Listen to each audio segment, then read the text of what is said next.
Meus irmãos, minhas irmãs, que a graça, que a paz do nosso Senhor Jesus Cristo seja com cada um de vocês nessa noite, meus queridos, minhas queridas. A gente está numa jornada, meus irmãos, e a gente caminha por ela por entender que a igreja é melhor servida dessa forma. A gente está num percurso, numa carta específica, ouvindo um texto específico que se soma. A gente não está pulando nada. E eu não sei como é que você está lidando com a primeira carta de Paulo aos Coríntios. Faz algumas semanas já que a gente está aqui. E, meus irmãos, eu e o Alfredo, a gente conversava antes do culto, né? Não é um texto bonito, irmãos. Não é uma coisa assim, mágica, uma fábula, uma história que mexe com o nosso coração. É um texto cru, irmãos, sem nenhum tipo de verniz, sem anestesia. A gente tem diante de nós problemas reais, de pessoas reais que tocam o dia a dia, o nosso dia a dia. E talvez esse texto te incomode. Mas Paulo liga muito pouco para o nosso incômodo, irmãos. E ele, de fato, põe o dedo na ferida. Muitas vezes, não dá para fugir do desconforto. A gente precisa encarar essas questões. E aí eu digo isso porque esse texto que está na nossa mão agora, ele não é fruto de um desejo sádico. O apóstolo não está aqui, irmãos, querendo ver o circo pegar fogo, querendo apenas polemizar. São palavras de um pastor que ama a sua igreja e, por amar a sua igreja, toca em assuntos que são delicados. E ser pastor é isso, irmãos. É enfrentar essas dificuldades do trato do dia a dia, sabendo que o mais importante é ser fiel ao Senhor do que manter a paz, um ambiente confortável. É mais importante cuidar do que adular. Porque eu estou te falando isso tudo, hoje a gente vai continuar fazendo isso de uma maneira que é bastante crua, mas que, pelo menos é a minha esperança, segue nos falando. O foco que nós temos hoje não são os coríntios em 100 anos depois de Cristo, mas a Igreja Presbiteriana de Vila Bonilha em 2025, a sua vida, a minha vida aqui hoje. A gente vai, então, a primeira carta de Paulo aos Coríntios, a gente está hoje no capítulo 9. Se você desejar, se você puder, eu convido, então, você a abrir a sua Bíblia e deixá-la aberta nesse texto. Primeira aos Coríntios, capítulo 9. Contudo, eu estou vendo que já está projetado. Antes da gente ir ao texto, hoje eu vou inverter um pouco a ordem do que normalmente eu costumo fazer, porque a gente precisa recapitular um pouco. Isso é para que você, lendo o texto agora junto comigo, se aproprie melhor dele, sabendo já aquilo que a gente está falando. Pois bem, irmãos, o grande assunto ainda é o da liberdade cristã. Eu estou presumindo que você estava aqui na semana passada, que você ouviu a mensagem do pastor Alfredo. Se não, por favor, se você puder, faça isso num outro momento. Mas a gente está falando sobre liberdade cristã. Qual é a pergunta, irmãos? Qual é o grande questionamento de base?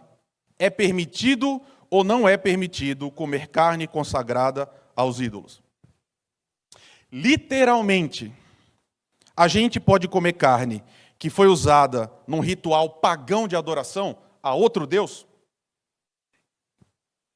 Essa era a questão de base da igreja de Corinto. E, irmãos, essa questão dividiu a igreja. Esse é o problema. A gente está aqui agora falando disso porque a gente está falando sobre unidade. Responder essa pergunta, a forma que essa pergunta é respondida, rachou a igreja no meio. Dividiu, realmente fraturou essa comunidade. E sabe, irmãos, pode parecer uma questão menor para você hoje. Mas acredite no que eu estou te falando. É uma fonte gigantesca de problemas para nós ainda hoje. Comer carne consagrada aos ídolos? Não. Mas questões que têm por base essa forma de se aproximar da vida cristã agora que nós estamos caminhando com Jesus. Eu quero te dar um exemplo muito recente. Talvez não tenha chegado até você, mas agora, muito recente, esses dias, não tem um mês, viralizou um vídeo em que cristãos estavam defendendo que existem ritmos que são proibidos. Ritmos. E aqui eu estou falando literalmente de ritmo, tá? Uma cadência musical, aquilo que é o substrato da harmonia, música. Um tipo de ritmo que é proibido. Ritmos que foram desenvolvidos para serem usados como meio de adoração, por exemplo, na Umbanda, podem ser usados por cristãos? Essa era a pergunta. No culto aqui, irmãos, de domingo, a gente pode cantar canções, letras nossas, mas que tem por base Ijexá, Agueré, que são ritmos. E, de novo, me emprestando o que o pastor falou na semana passada, parece fácil responder, não? Talvez para você a resposta tenha sido automática. Mas o pastor Alfredo foi muito feliz na semana passada em mostrar que existe muito mais complexidade do que a gente imagina no primeiro momento. Se as questões que se apresentam para você se respondem de forma assim, muito fácil e instantânea, meu irmão, minha irmã, repense um pouco o seu caminho na sabedoria. Por quê? Algumas são muito simples, de fato, mas outras são muito mais complexas, irmãos. Porque a vida é complexa e a gente é complexo. Um grupo respondeu, claro que a gente pode usar esses ritmos. Por quê? Deus é o criador de todas as coisas. Não existe nada no mundo que exista que não tenha a sua fonte original em Deus. Deus inspira os seres humanos e os seres humanos combinam esses elementos e, portanto, criam coisas. E aí, cabe a gente que é cristão redimir toda a arte. Toda a arte pode, deve e um dia vai ser redimida. Toda a arte hoje que não é direcionada para Deus, um dia vai ser, e a gente vai viver a vida toda cantando essas coisas, direcionando elas a Deus, então dando um uso santo a elas. Ok. Outro grupo responde, claro que não pode. É óbvio que não pode. Que tipo de pergunta é essa, pastor? Claro que não pode. Por quê? Cada um fica com aquilo que criou. Se foi criado para adorar outros deuses, então é de domínio de outros deuses. Trazer para dentro da igreja é uma perversão. E a gente vai contaminar esse local. A gente vai romper a santidade aqui, trazendo coisas que não são nossas. E aí, irmão, quem é que está certo? Quem está errado? Como é que a gente resolve essa questão? Crente pode usar calça comprida? Crente pode usar barba? Crente pode ouvir música mundana? Mundana? E se essa música for clássica? E se for MPB? E se for pagode? E se for funk? Crente pode ir no carnaval, irmãos? Crente pode participar do São João? Crente pode ir no Halloween? Essas questões, irmãos, eu nem esperava que eu ia ouvir respostas assim audíveis, tá? Mas é uma prova de que essas questões dividem igrejas hoje, irmãos. Hoje. Talvez essa pessoa que está aí do seu lado falou assim, sim, e você não. E você, não é crente, não. Essas questões hoje, irmãos, fazem com que irmãos parem de falar um com o outro e que concretamente rompam a comunhão em Jesus. E é por isso que a gente está aqui hoje. É por isso que a gente vai para o capítulo 9. Paulo tangencia todas essas questões, e eu falei isso tudo para você antes, porque eu quero ler o texto com você agora, você já sabendo o que está sendo discutido. E aí talvez isso traga um pouco mais de consciência para você de onde é que a gente está. 1 aos Coríntios, capítulo 9, versículo 1. Será que eu não sou um homem livre? Não sou apóstolo? Eu não vi Jesus, o nosso Senhor? Por acaso, vocês não são fruto do meu trabalho no Senhor? Se eu não sou apóstolo para os outros, certamente o sou para vocês. Porque vocês são o selo do meu apostolado no Senhor. E a minha defesa diante dos que me questionam é essa. Será que nós não temos o direito de comer e beber? Será que não temos o direito de levar conosco uma mulher crente como esposa, como fazem os demais apóstolos, os irmãos do Senhor e Cefas? Ou será que somente eu e Barnabé temos de trabalhar para viver? Quem é que vai para a guerra às suas próprias custas? Quem planta uma vinha e não come do seu fruto? Ou quem apacenta um rebanho e não se alimenta do leite do rebanho? Será que eu digo isso apenas como um homem? Não é verdade que a lei também o diz? Porque na lei de Moisés está escrito, não amarre a boca do boi quando ele pisa o trigo. Por acaso Deus está preocupado com bois? Será que não é certamente por nossa causa que ele está dizendo isso? É claro que é por nossa causa que isso está escrito. Pois quem lavra deve fazê-lo com esperança, e o que colhe deve fazê-lo na esperança de receber a parte que lhe é devida. Se nós semeamos entre vocês coisas espirituais, será muito recolhermos de vocês bens materiais? Se outros participam desse direito sobre vocês, não temos nós em maior medida? Vamos parar por aqui. Parece estranho, né? Parece que Paulo está quebrando completamente o assunto, mas eu vou tentar te mostrar para onde ele está indo. Ele vai responder essa pergunta sobre liberdade cristã a partir de um caso concreto, irmãos. E aqui você vai perceber como o apóstolo Paulo é um homem que não tem problema em deixar a gente constrangido. Se você estava aqui na minissérie de sexualidade, você já sabe disso. Mas ok, você continua aqui, então a gente vai continuar caminhando. Ele não tem problema em constranger a gente. Por quê? Esse texto aqui, ele se inicia com uma série de perguntas retóricas. Pergunta retórica é aquela que ele faz não com a intenção que a pessoa responda, mas presumindo já a resposta. Ele entende que todas essas perguntas que ele está fazendo, a resposta é sim. Ele pergunta, não sou livre? Sim. Eu não sou apóstolo? Sim. Não vi Jesus? Sim também. Ele pergunta para a igreja de Corinto, não são vocês o resultado do meu trabalho no Senhor? Qual é a resposta? Sim. Qual é o problema, irmãos? O apostolado de Paulo é disputado desde o começo. Nem todos os grupos reconheciam o apóstolo como tal. E nem todas as igrejas também faziam isso. Em vários momentos do Novo Testamento todo, Paulo precisa se defender. Mesmo em Corinto, alguns o desprezavam, e aí faz com que ele afirme categoricamente, se para algumas outras igrejas, se para alguns outros grupos eu não sou apóstolo, para vocês eu sou. Se tem algum grupo que duvida do meu apostolado, não pode ser vocês. Por quê? Ele está explicando, vocês são selo do meu apostolado. É uma forma de dizer, vendo o meu trabalho em vocês, agora que existe uma igreja em Corinto que ama o Senhor, isso é uma prova que eu sou apóstolo. Porque eu preguei, estive entre vocês por quase 2 anos, vocês se converteram, vocês estão aqui. Eu sou apóstolo, é isso que ele diz. E aí, se até agora a gente está certo, se tudo isso é correto, se o apóstolo Paulo é de fato um apóstolo, ele está dizendo, então eu tenho direitos. Ser apóstolo faz com que eu tenha uma série de direitos que estão ligadas ao apostolado. Ou seja, todo apóstolo tem direitos, irmãos. E isso aqui para a gente é fundamental. O que Paulo vai argumentar daqui para frente é, eu não estou pedindo para vocês nenhum favor. Eu, por ser apóstolo, tenho prerrogativas, eu tenho garantias por causa do meu ofício. São direitos adquiridos só por ser ele quem é. Que direitos são esses? Ele vai falando para a gente, né? Eu não tenho o direito de comer e beber? É outra pergunta retórica. Qual é a resposta? Sim. Nós não temos direito de levar conosco uma esposa crente? E que coisa, não, irmãos? Paulo está falando de quê aqui, nesse microcosmo dentro do capítulo 9? O assunto é dinheiro, irmãos. Sustento.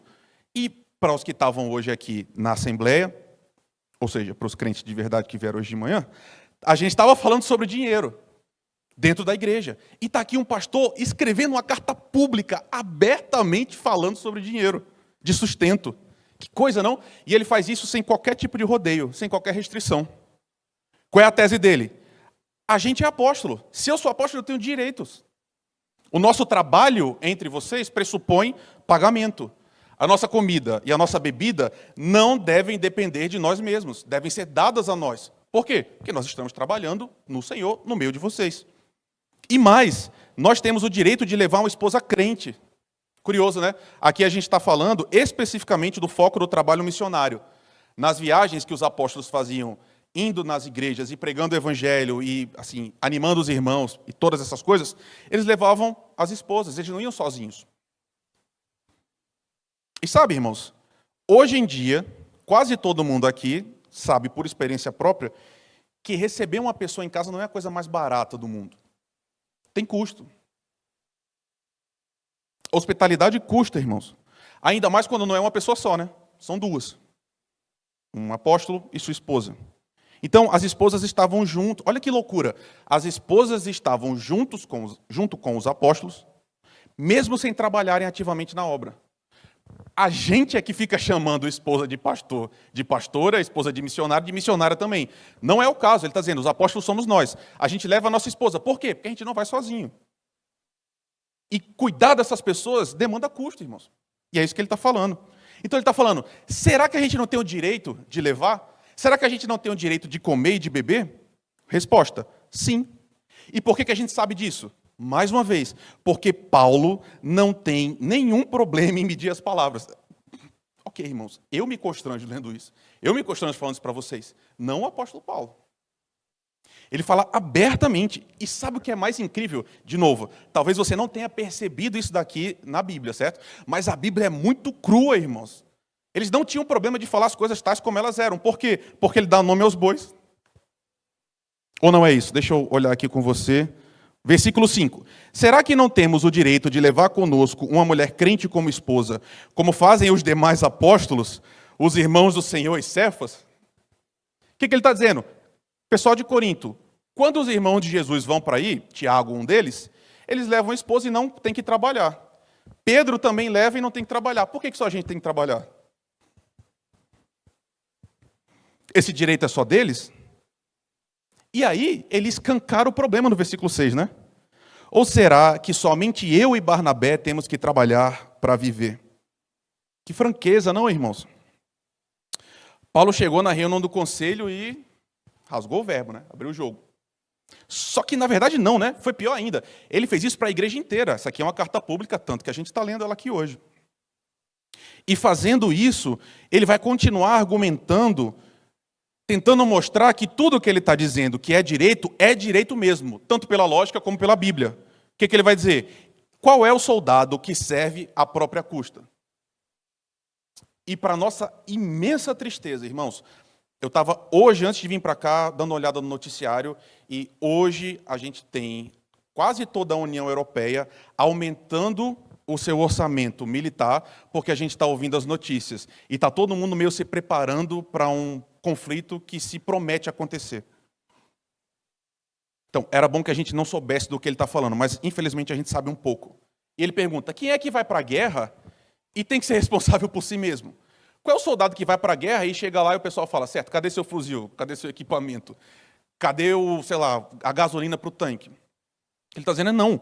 Quando alguém vai servir, tudo é dado a ele. A nação sustenta aqueles que vão defendê-la. Quem é que planta uma vinha e não come do seu fruto? Paulo perguntando. Quem é que apacenta um rebanho e não bebe do leite? Em outras palavras, o que ele está dizendo é o seguinte, o nosso trabalho gera fruto para nós. Aquilo no qual nós nos empenhamos gera para nós benefícios. E aqueles que trabalham participam desses benefícios. E aí, ok, até aqui ele está falando de lógica. Mas para não ficar só na lógica, Paulo vai para a lei. Ele diz isso no versículo 9. Ele está recuperando uma lei direta dada pelo Senhor ao seu povo. Não amarre a boca do boi quando ele pisa o trigo. Qual a ideia? Meus irmãos, no mundo antigo, você sabe disso, não existia força elétrica, irmãos. Para as coisas se moverem, precisava de uma força mecânica. Para você moer alguma coisa, você precisava que essa coisa, obviamente, se locomovesse, né? Era necessário um motor, então, mecânico. Quem é que colocava a força, irmãos? Os animais. Os animais eram usados para fazer com que esses motores, enfim, circulassem, e aí você tivesse o produto final. A questão é, sem eles, não era possível debulhar o cereal, sem os animais. Só que o que os hebreus faziam? Para aumentar a produção, qual é a brilhante ideia que eles tiveram? Vamos colocar os animais para trabalhar, mas a gente amarra a boca deles. E assim, nenhum só grão daquilo que a gente está produzindo vai se perder. E aí, aquele trabalhador, que aqui é um animal, não participava daquilo que ele estava produzindo. E aí a gente tem uma lei de Deus dizendo, não façam isso. Enquanto o boi está trabalhando, não amarre sua boca. E aí, parece um detalhe, né?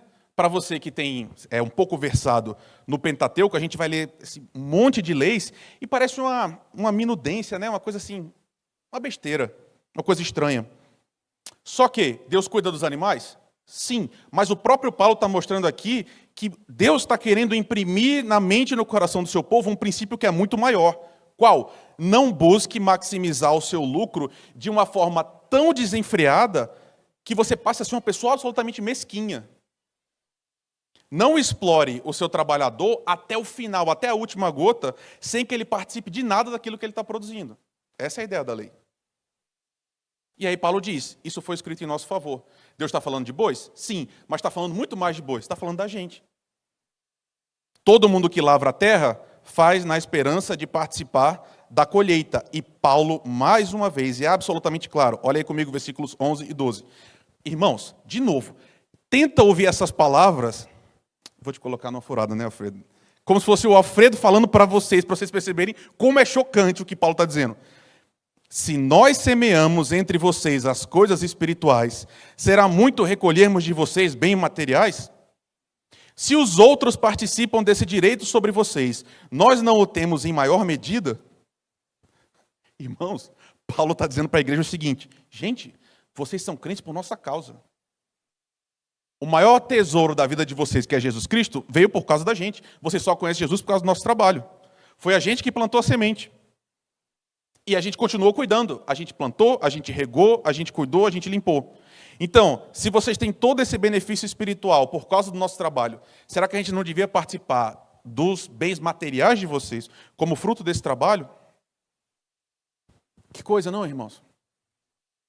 Um argumento absolutamente encadeado, multifacetado, né? Meio irrespondível, né? O que Paulo faz até aqui?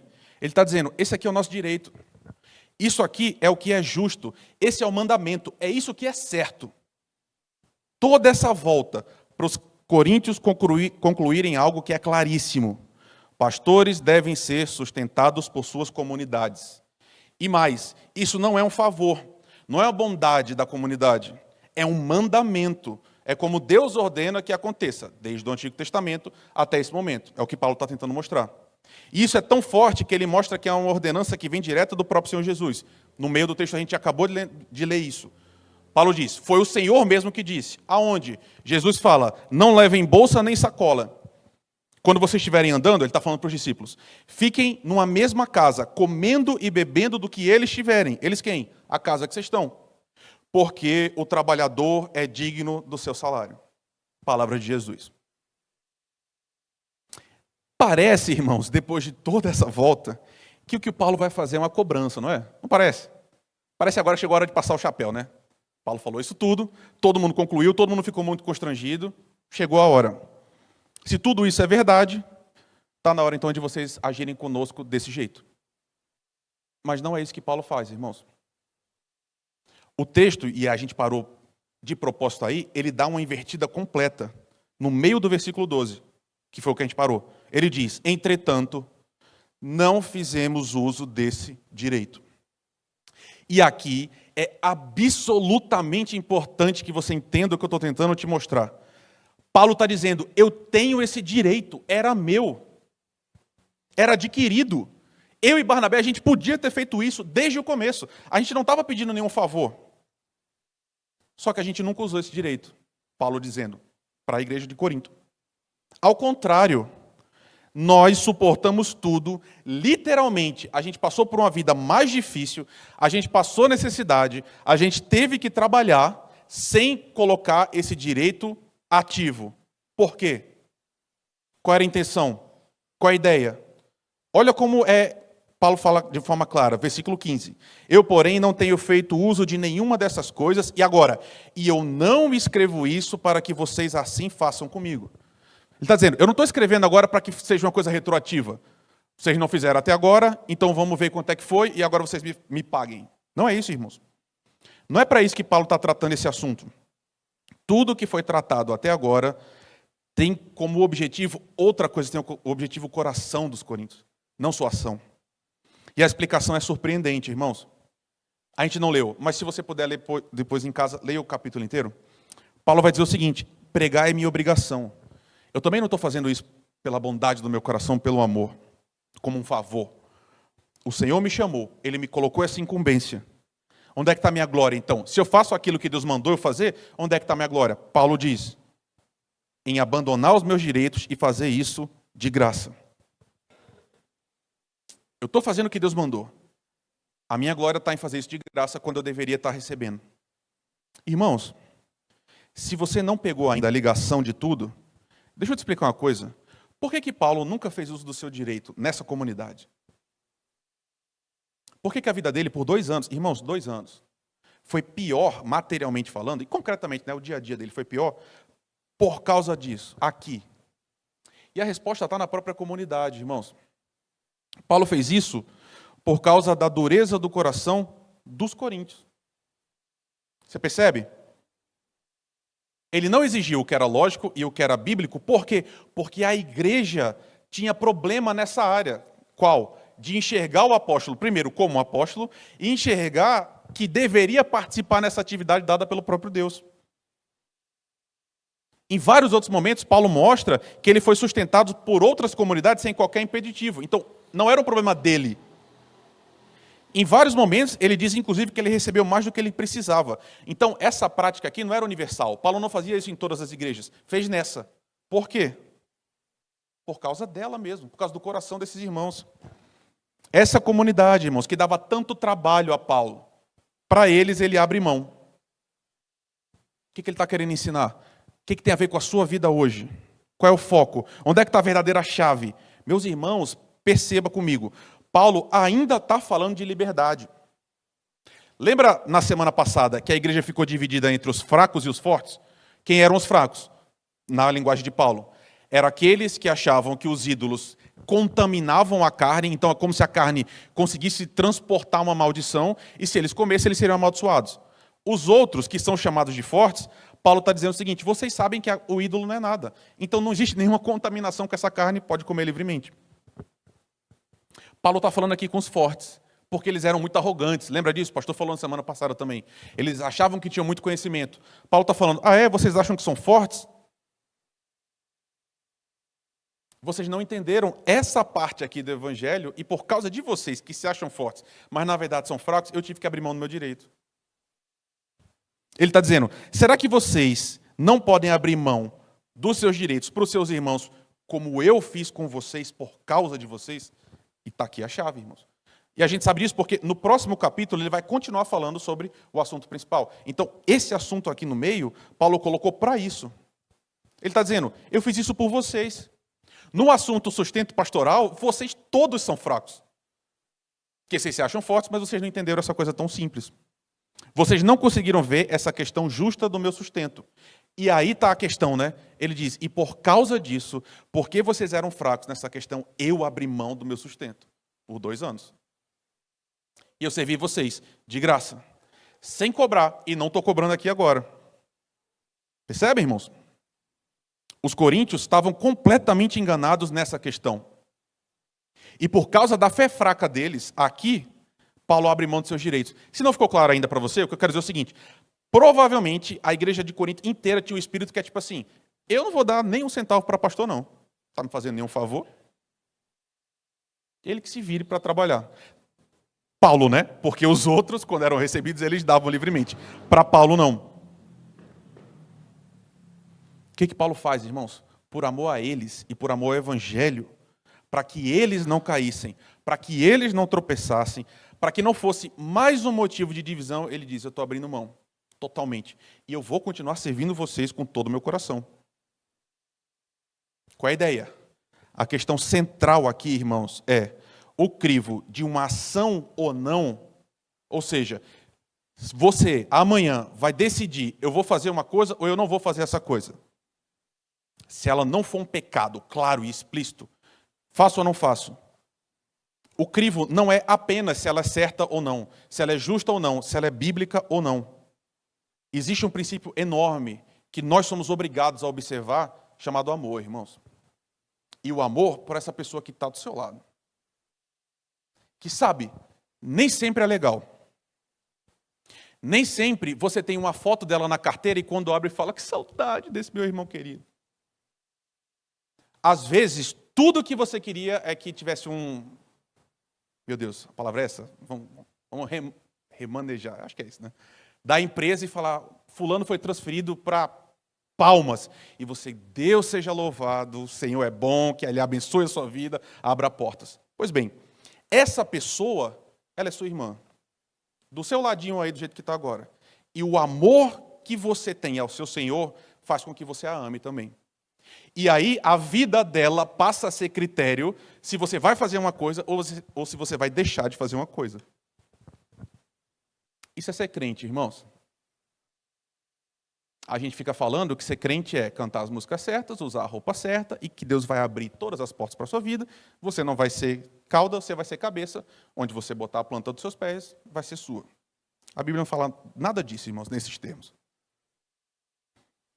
Isso é tão forte que Paulo, indo para o final do capítulo, ele vai colocar o seu próprio modus operandi. Ele diz o seguinte: olha, quando eu estou entre os judeus, eu ajo como se eu fosse judeu.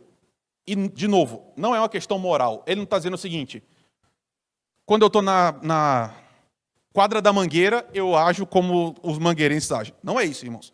Ele está dizendo o seguinte: se eu estou no meio de gente que é judia ainda, eu respeito aquele ambiente. E eu me comporto a fim de não causar escândalo para eles.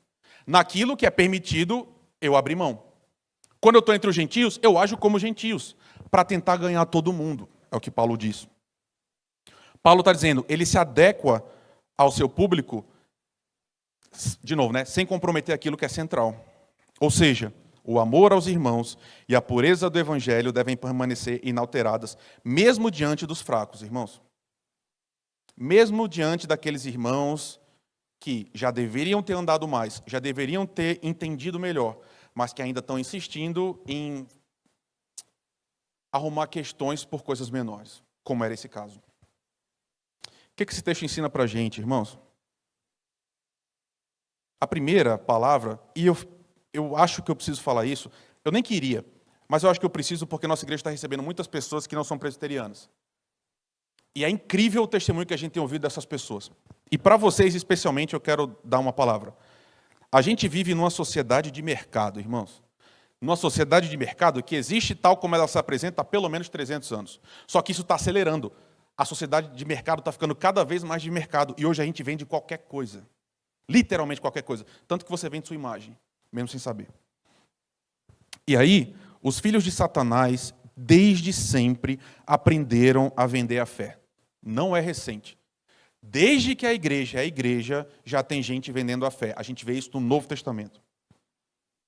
É gente que vive de extorquir aqueles que não têm. Eles não existem para alimentar as ovelhas, mas para destruir as ovelhas em benefício próprio.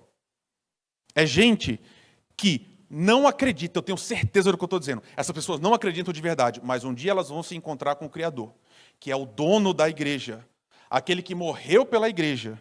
E um dia eles vão ter que dar satisfação de todas as mansões que eles têm, todos os aviões, todos os carros que a gente nem sabe falar, que não conhece a marca, enfim. Por quê? Porque eles agiram a vida toda destruindo o pobre e a viúva. Isso existe. Mas, ainda que alguns usem mal, irmãos, o princípio que Paulo ensinou aqui permanece. E esse princípio é santo, e ele vem direto de Deus. Qual é? Aqueles que trabalham pelo Evangelho devem ser sustentados pelo Evangelho. E isso, irmãos, não se faz de forma etérea, porque até hoje tem gente que pensa que é assim. O que eu quero dizer? Tem gente que acha que até hoje os trabalhadores do Evangelho, sejam eles quais forem, nas suas múltiplas expressões, recebem o seu sustento pelo maná, sabe? Você acorda de manhã, e aí você faz o seu devocional, e aí Deus te manda o café, e depois manda o almoço, depois manda o jantar. Irmãos, não é assim. Não é assim que funciona. Desde o início, pela palavra do nosso próprio Senhor, nós nos organizamos a partir da ideia de que a igreja é responsável pelo sustento daqueles que se dedicam à pregação e ao ensino. A gente aprendeu isso hoje. Só que, e aí, irmãos, não é fácil a gente atingir o equilíbrio, tá? Esse tópico é sempre muito perigoso, muito. Mas a gente precisa enfrentá-lo, sabendo que é uma ordenança do próprio Jesus. Acho que é isso que eu quero dizer, relembrar de novo, né? Não foi a gente que inventou, sabe, irmãos? Não foi a Igreja Presbiteriana do Brasil que se sentou e falou, como é que a gente vai fazer isso? A gente tenta ouvir a voz de Deus, e essa parte é tão parte da Bíblia quanto o resto. Mas, qual é a ideia? O fato é, você é chamado a contribuir para a manutenção do reino. E para você, eu estou falando isso para a gente que é crente, tá? Você que ama Jesus Cristo e vive com Jesus Cristo. Para você isso não é um convite, irmãos. Não é uma oportunidade. É um imperativo, é uma obrigação. Porque o reino de Deus se estrutura dessa forma. E hoje, graças a Deus por isso, eu tenho muita tranquilidade em falar dessa forma, porque meus pais me ensinaram isso desde que eu era muito novo. E quando eu tive meu primeiro estágio, ganhando o que vocês sabem que um estagiário ganha, em Natal, no Rio Grande do Norte, eu sempre participei do ato de devolver a Deus uma parte daquilo que Ele me dá. Desde o meu primeiro até hoje. Isso que muitos pais fazem aqui, de entregar para os filhos, para as crianças trazerem, eu fui uma dessas crianças e depois, a minha vida inteira, até hoje, ainda como pastor, eu continuo participando dessa responsabilidade, porque não é uma relação minha com a igreja, irmãos. É a relação minha com o meu Senhor, que me pede para devolver algo, também ensinando algo a mim, ao meu coração. Mas, enfim, esse assunto é mais longo. O que eu quero te dizer é isso.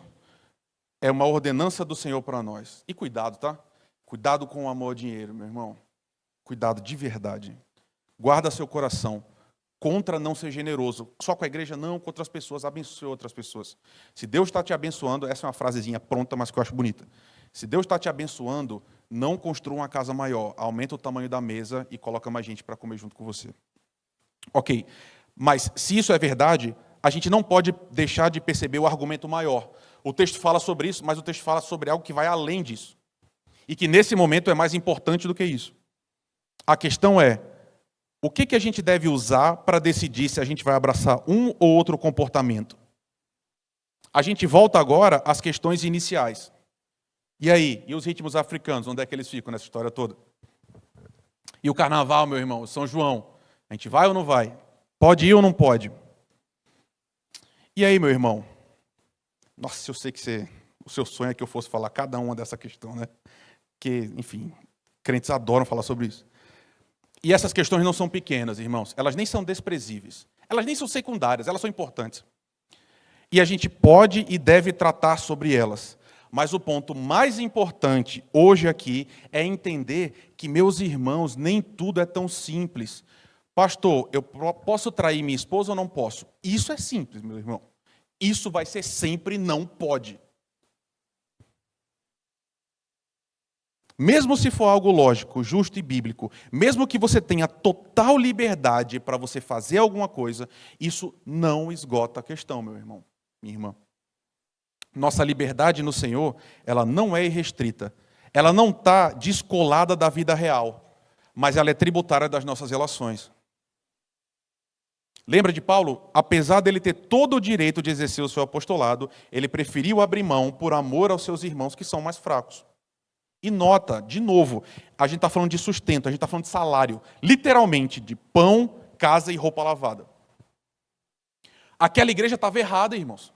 Eles estavam sendo infiéis ao Senhor. Paulo poderia ter usado de violência e ter pego todos esses argumentos para obrigar a igreja a fazer isso. E eu quero dizer para você, ontologicamente, ou seja, na essência, ele não estaria errado. Era o direito dele. Ele estava certo em fazer isso. Contudo, isso não esgota a questão. Existe algo que vai além do certo e errado, irmãos. E aí Paulo era um grande pastor e um homem amoroso. E ele manifestou isso nesse momento através de algo que é fundamental, que é a paciência. Esse pastor simplesmente esperou. Ele renunciou e falou, eu vou viver, e lá na frente a gente fala sobre isso, a gente retoma esses assuntos. E aí, literalmente, ele sofreu pela fraqueza dos irmãos. E aí, quando chegou a hora do ensino, que é essa aqui que a gente está, ele já tem na vida dele a chancela do exemplo. Ele viveu, ele abriu mão e pode falar, isso aqui, eu estou falando para vocês, eu não bati em vocês com isso. Eu vivi. A questão agora é sua, meu irmão que é forte. Você, minha irmã, que é forte, que entende, que conhece a liberdade. Você que é presbiteriano, que já anda com Deus há muito tempo. Você pode usar álcool. Você pode ouvir algumas músicas que não são cristãs. Tem algumas festas que você pode ir. Tem várias roupas que você pode usar. A questão é, na hora de você decidir fazer ou não fazer essas coisas, o que vai ser o definidor? Qual vai ser a palavra final? Porque você não vive sozinho. Você está inserido numa comunidade que é maior do que você. E sabe, de novo, tem coisas que a gente não escreve, irmãos, que vem na hora. Do seu lado, hoje à noite, provavelmente tem vários irmãos que vieram de outras tradições, que estão aprendendo agora com a gente. Gente que ama Jesus e que quer aprender com a gente como andar Jesus. Só que vem e vê na gente comportamentos que essas pessoas ainda não entendem que está liberado, que o Senhor não reza sobre elas. Como é que você vai agir? Você vem para cá e fala assim, eu não estou nem aí para você. Você que está querendo vir para a minha igreja, agora aprenda como é que a gente vive. Engula o meu jeito de viver. Por quê? Porque eu sou livre no Senhor. Meus irmãos, existem cristãos mais fracos ainda que não compreenderam completamente aquilo que devem. E aí, o seu chamado forte é cuidar deles, é amá-los, a despeito da sua liberdade. Porque, meu irmão, você não é o centro de todas as coisas. A gente precisa aprender a cuidar uns dos outros, a amar uns aos outros e a nos doar uns pelos outros. Se a sua vivência com Jesus Cristo não te custa nada, pelo amor de Deus, olha para a sua vida para ver se você vai estar com a gente na glória.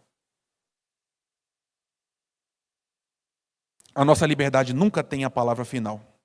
E aí, tudo isso só faz sentido quando a gente lembra daquele que nos ensinou. Porque Paulo está falando aqui agora, mas esses ensinamentos não vieram dele. Tudo que a gente falou hoje vem diretamente do nosso Senhor Jesus. Porque se tem alguém que abriu mão da sua liberdade, foi Jesus Cristo.